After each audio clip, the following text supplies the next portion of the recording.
오늘 우리에게 주신 하나님의 말씀은 신약 성경 요한복음 3장 16절입니다.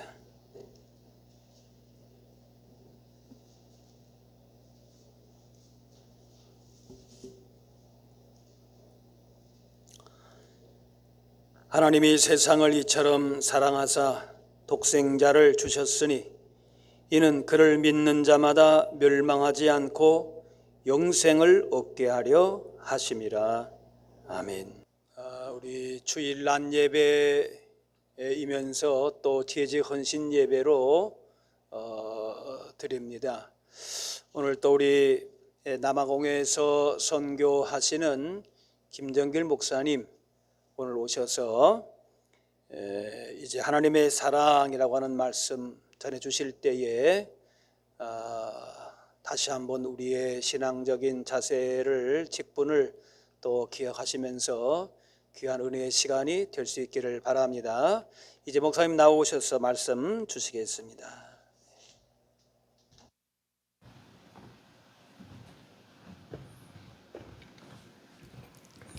안녕하세요.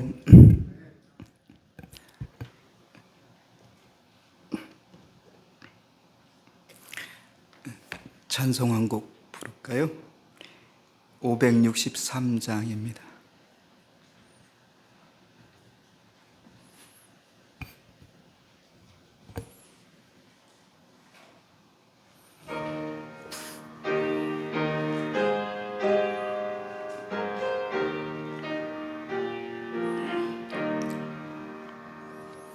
예수 사랑하심을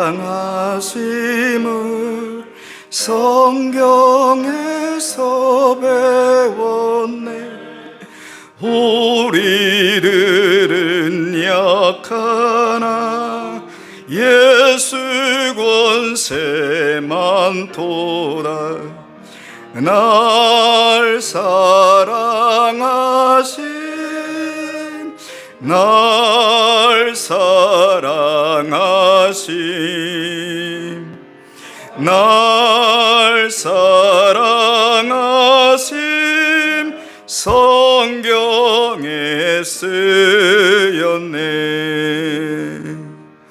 나를 사랑하시고 나의 죄를 다 씻어 하늘 문을 여시고 들어가게 하시네. 날 사랑하심 날 사랑하심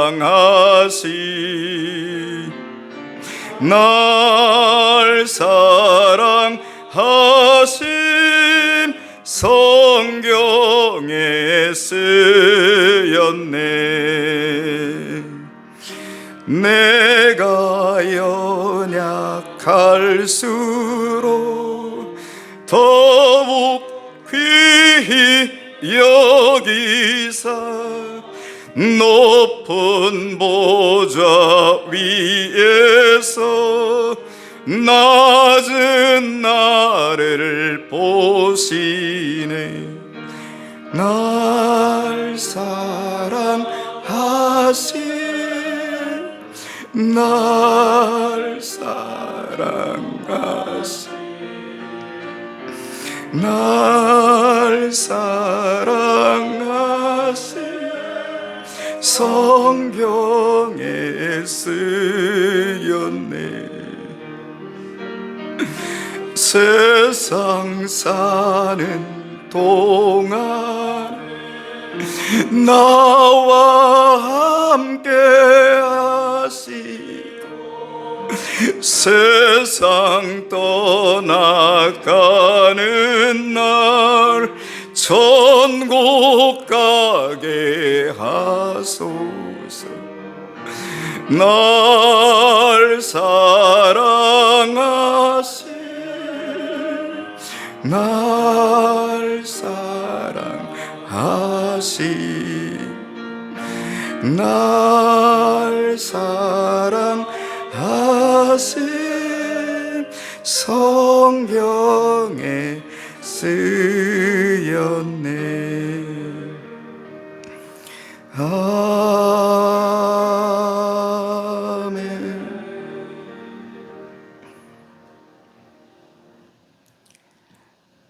이 세상을 많은 사람들이 살아갑니다.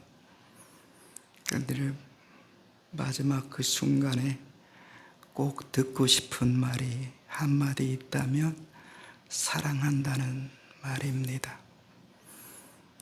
사람이 살다 보면 관계가 이렇게 흐트러질 때가 있지 않습니까? 부모와 자식과의 관계도 그렇고 남편과 아내와의 관계도 그렇고. 그런데 사랑한다고 고백하면 모든 것이 풀어집니다. 아버지와 딸 사이도 그렇고요, 아들과 며느리 사이도 그렇고요. 사랑한다는 말이 갖는 능력과 은혜가 얼마나 큰지, 사랑한다고 말하며 사는 것이 얼마나 행복한 삶인지. 사랑하는 성도 여러분, 가장 아쉬워하는 일, 이 세상 살면서 떠날 때 내가 사랑한다고 고백하지 못한 것, 미안하다고 고백하지 못한 것, 내가 죄송하다고, 내가 좀 잘못했다고 말하지 못한 것들이 생각이 납니다. 제가 이 세상을 살아가는 가장 큰 이유는 오직 한 가지 뿐입니다. 하나님의 사랑입니다. 그 어떤 순간, 힘든 순간이 온다고 할지라도 하나님이 나를 사랑하신다고 하는 그 한마디에 모든 것이 녹아지고 모든 것이 새로워집니다. 성경 총 66권입니다. 성경 전체를 통틀어서 한 구절로 요약한다고 하면 오늘 본문의 말씀입니다.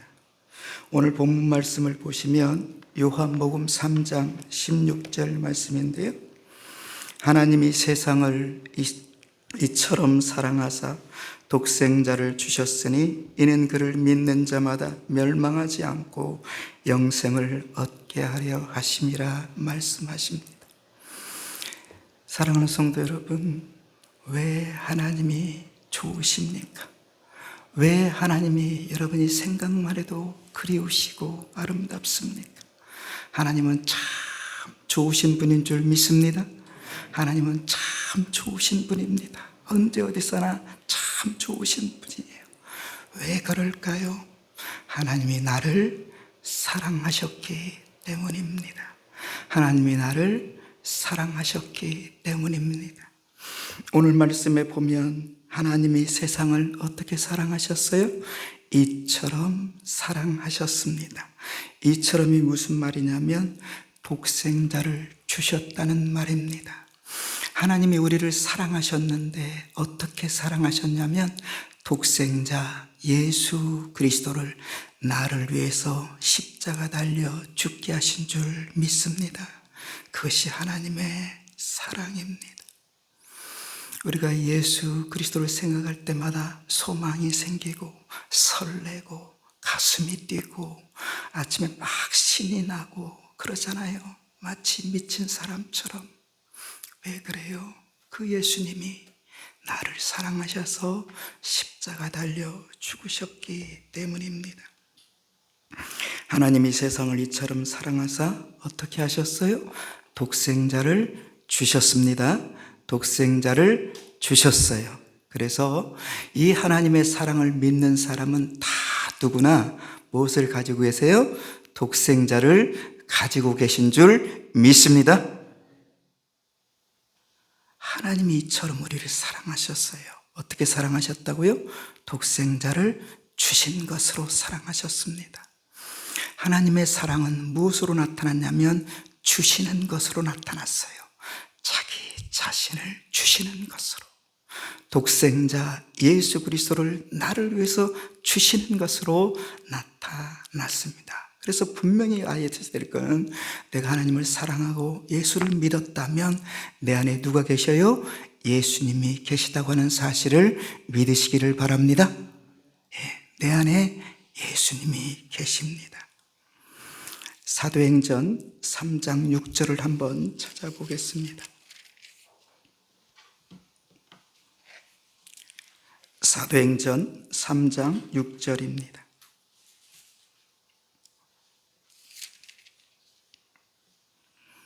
우리 같이 한번 읽을까요? 시작.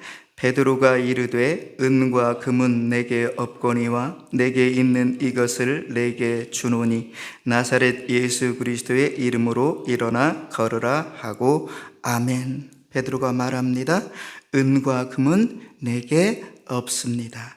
내게 있는 이것을 내게 줍니다. 나사렛 예수 그리스도의 이름으로 일어나 걸으라. 하나님 우리에게요, 없는 것을 가지고 봉사하라고 하지 않습니다. 없는 것을 가지고 재직하라고 하지 않습니다. 없는 것을 가지고 예배하라고 하지 않습니다. 하나님 우리에게 있는 것으로 사랑하라고 하시는 줄 믿습니다. 그래서 내게 무엇이 있다고 하는 것을 아는 것이 그렇게 중요합니다. 그래서 무엇을 하시든지 내 안에 있는 예수 그리스도로 하시기를 간절히 부탁합니다. 예배를 드리셔도요, 예수 그리스도로 예배 드리시고, 기도하셔도 예수 그리스도로 기도하시고, 찬송을 부르셔도 예수 그리스도로 찬송하시기를 바랍니다. 내가 찬송하는 것이 아니고 나는 죽었고 누가 내 안에 사셔요? 예수님이 내 안에 사십니다. 그래서 그 예수님으로 말하고, 예수님으로 기도하고, 예수님으로 예배하고, 예수님으로 일하고, 예수님으로 헌신하고, 예수님으로 봉사하고, 예수님으로 축복하고, 예수님으로 살아가는 모든 걸음걸음이 우리에게 축복이 되는 줄 믿습니다. 그래서 사람들이요, 외형적으로는 볼 수 없지만 그 사람의 삶을 보면 진짜 예수님이 보여 라고 하는 사람 얼마나 아름답겠습니까? 은과 금은 내게 없거니와 내게 있는 이것을 내게 주노니 나사렛 예수 그리스도의 이름으로 일어나 걸으라. 예수 그리스도의 이름이 여러분 안에 있습니다. 예수 그리스도 이름으로 마음껏 축복해 주시고, 마음껏 기도해 주시고, 마음껏 사랑해 주시기를 바랍니다. 예수 그리스도로 하시는 거예요. 내가 아니고. 갈라디아서 2장 20절 말씀에 보면 내가 그리스도와 함께 십자가에 못 박혔나니 그런즉 이제는 내가 산 것이 아니요 오직 내 안에 그리스도께서 사신 것이라. 나는 죽었어요. 예수님이 십자가에 달려 죽으실 때 우리는 죽었습니다. 그리고 예수님이 성령으로 우리 안에 들어와 사셔요. 그래서 내가 아니고 예수 그리스도께서 사십니다. 내가 아니고 예수 그리스도께서 사십니다. 이제 그 하나님의 사랑을 저에게 많이 베풀어 주셨습니다. 저희 집은 어렸을 때 조금 가난했어요. 그래서 저희 형이 저보다 3살이 많은데 제가 국민학교를 졸업하고 중학교를 갈 나이가 되었는데 형이 공부를 잘했습니다. 예전에는 그렇게 장남을 우대했던 것 같아요. 그래서 형은 고등학교를 들어가게 됐고 저는 중학교를 갈 수가 없게 되었습니다. 그래서 1년 동안 열심히 일을 했어요. 12살, 13살 그때에. 왜 딱 한 가지 목적이 있었습니다. 중학교에 가고 싶어서, 공부하고 싶어서. 그래서 1년 동안 열심히 일을 해서 돈을 모아서 중학교 갈 학비를 마련하고, 그리고 이제 중학교 입학원서를 쓰려고 하는데 입학원서 기간이 지나버렸어요. 그래서 한 해를 더 쉬게 되었는데 그때 저희 지역에 야간 중학교가 있었습니다. 그래서 야간 중학교에 입학해서 3년 동안 낮에는 일하고 밤에는 공부를 했습니다. 그리고 이제 고등학교를 진학하게 됐고 대학을 가게 됐습니다.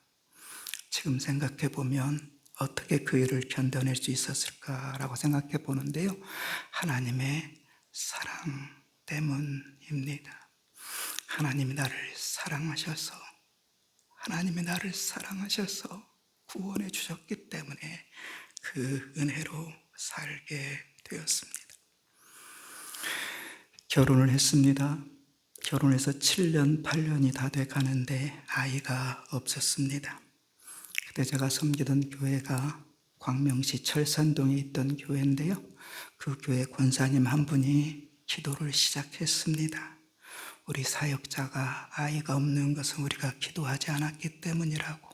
그러면서 기도가 시작이 돼서 전 교회가 같이 기도하게 됐습니다. 그래서 제 딸 아이가 태어났습니다.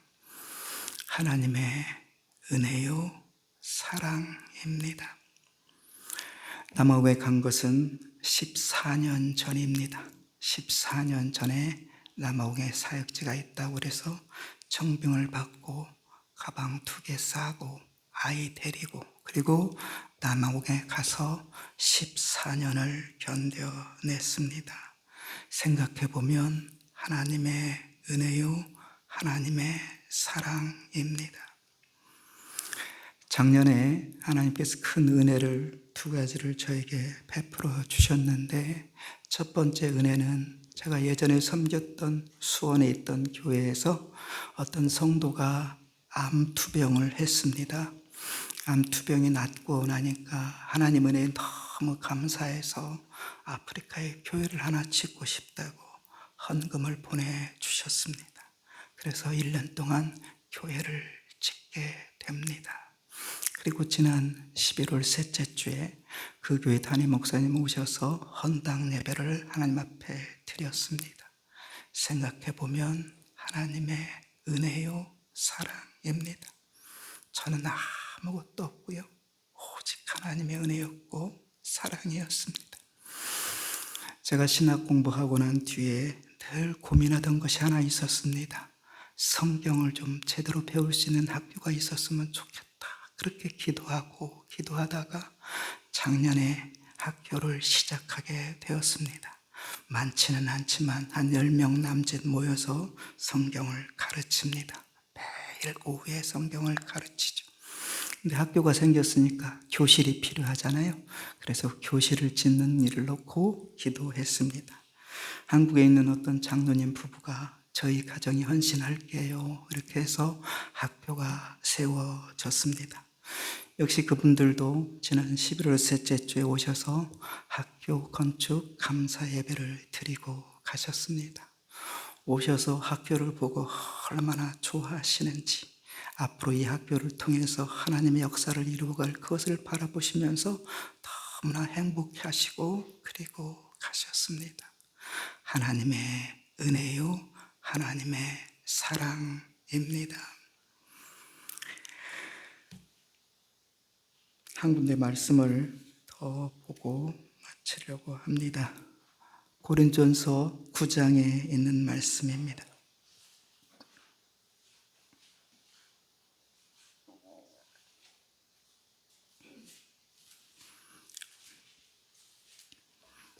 고린도전서 9장 14절 말씀 같이 한번 소리내서 읽어보시겠습니다. 이와 같이 주께서도 복음 전하는 자들이 복음으로 말미암아 살리라 명하셨느니라. 아멘. 복음 전하는 자들이 복음으로 말미암아 살리라. 제가 복음 전하는 자들이 하면 여러분은 복음으로 말미암아 살리라 이렇게 하시는 겁니다. 네, 아시겠죠? 복음 전하는 자들이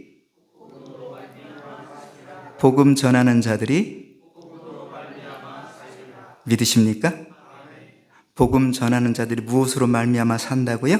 복음으로 말미암아 살게 되는 줄 믿습니다. 제가 남아공에서 살고 있는 그 한 주간의 사역을 보면 매일 말씀을 전합니다. 월요일은 그 근처에 있는 고등학교, 공립학교에 가서 설교하고요. 화요일 날은 지역에 있는 법원에 가서 설교하고요. 수요일 날은 초등학교에 가서 설교합니다. 목요일 날은 경찰서에 가서 설교하고요. 금요일 날은 고등학교에 가서 또 설교를 합니다. 적은 학교는 약 한 300명, 350명 되고요. 큰 학교는 1,500명, 200명, 2,000명 됩니다. 그러면 그 2,000명의 학생을 놓고 설교하는 겁니다. 그래서 목소리가 커질 수밖에 없습니다. 목소리가 커질 수밖에 없고, 생각해 보면 하나님의 은혜이고요. 월요일부터 목요일까지 매일 오후에 성경을 2시간씩 가르칩니다. 오직 성경 놓고 성경 한 구절 한 구절 읽어가면서 설명하면서 그렇게 말씀을 전합니다. 매주 주일은 교회를 순회하면서 설교합니다. 그래서 매주마다 이 교회 저 교회 그렇게 다니면서 설교하고 있습니다. 지금 생각해 보면 이 말씀 그대로입니다. 복음 전하는 자들이 복음으로 말미암아 살리라. 사랑하는 성도 여러분, 여러분 안에 예수 그리스도가 계십니다. 그분을 나누어 주십시오. 그분을 전달해 주십시오. 그분을 말하면서 사십시오. 여러분, 복음 전하면 누가 삽니까? 내가 삽니다. 다른 사람 사는 것은 덤이에요. 누가 살아요? 내가 삽니다. 예수 전하면 누가 살아요? 예수 전하는 내가 사는 줄 믿습니다. 확실하게 말씀드릴 수 있어요. 제가 지금까지 견딜 수 있고 살아갈 수 있는 것은 매일매일 복음을 전하기 때문입니다. 하나님의 은혜 가운데 남아공 바로 위쪽에 모잠비크라고 하는 나라가 있습니다. 한 2년 전입니다. 그 모잠비크에 있는 목사가 저에게 찾아왔어요. 그리고 그곳에서 부흥회를 좀 해달라고 요청을 했습니다. 저희 집에서 3일 운전해서 가야 되는 길입니다. 길은 참 험합니다. 그리고 가다가 보면 늘 경찰들을 만나기 시작합니다. 그러면 한 30분 그렇게 실갱이를 합니다. 가는 길이 얼마나 힘든지 가다가 불평을 많이 했습니다. 하나님 왜 여기를 보내십니까? 왜 여기를 보내십니까? 여기 안 가면 안 됩니까? 다른 사람들도 막 못 가게 하고 거기 위험하다고 가지 말라고 그러고 그렇게 했는데 3일 딱 도착해서 첫날 집회하는 날 사람들의 눈망울을 보는데 그들이 하나님의 말씀으로 은혜 받는 모습을 보는데 그것 때문에 감사해서 후회하고 원망했던 것을 하나님은 얼마나 회개했는지 모릅니다. 이것 때문에 나를 보내셨는데 나를 살리려고 나를 일으키려고 나를 세우려고 하나님이 말씀 전하라고 하셨는데 그것을 힘들다고 어렵다고 불평했으니 얼마나 하나님이 뭐라고 하셨을까 생각해 보면 그렇습니다. 사랑하는 성도 여러분, 복음 전하는 자들이 복음으로 말미암아 삽니다. 복음 전하는 자들이 복음으로 말미암아 삽니다. 2026년 살기를 원하십니까? 일어나기를 원하십니까? 함께 교회를 일으켜 보시기를 원하십니까? 부흥하시기를 원하십니까? 여러분이 있는 그 자리에서 여러분 안에 계시는 그 예수를 말하며 사십시오. 그 예수를 전하며 사십시오. 여러분을 살게 하고 여러분을 일으키게 하고 여러분을 설레게 하고 여러분을 생동감 있게 하는 그 예수 말하며 사십시오. 그 예수 전하며 사십시오. 그 예수 나누어 주며 사십시오. 여러분 자신이 살게 되고 가정이 살게 되고 교회가 살게 될 줄로 믿습니다. 온 성도들이 뜨겁게 예수 전하며 사십시오. 복음 전하는 자들이 복음으로 말미암아 살리라. 복음 전하는 자들이 복음으로 말미암아 살리라. 16절 말씀 한번 같이 읽겠습니다. 16절입니다. 같이 읽습니다. 시작. 내가 복음을 전할지라도 자랑할 것이 없음은 내가 부득불할 일임이라. 만일 복음을 전하지 아니하면 아멘. 아멘. 아멘.